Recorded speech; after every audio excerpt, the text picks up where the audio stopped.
Hello लोगोफोर, नै आं सिरि सिरि ब्लग खालामखुमादों आरोना।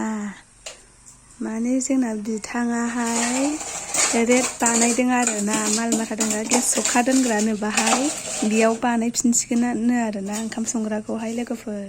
नै बेबायदि बानायदों आरोना, माने जेबो रोंखायानो गावनि गोसो बायदि बानायदों आरो। बेयावहाय थोरसि लथा सुग्रानो लोगोफोर, जागोन ना जाया नायनोसै बिनि मावनायखौ।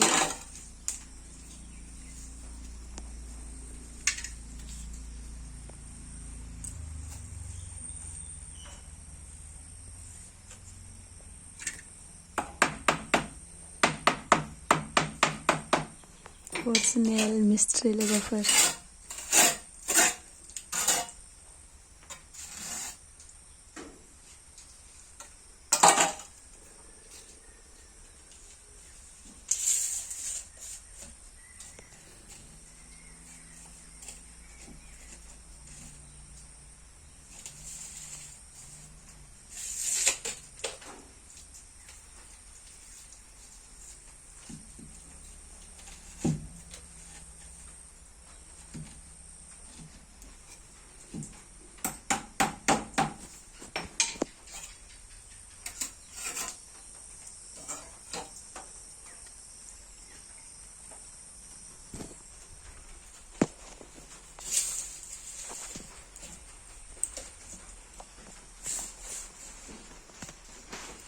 बिथाङा दायो मावगासिनो आरोना लोगोफोर, आङो उनाव कमप्लिट हाबा खिथाफिनसिगोन दे लोगोफोर। टाटा।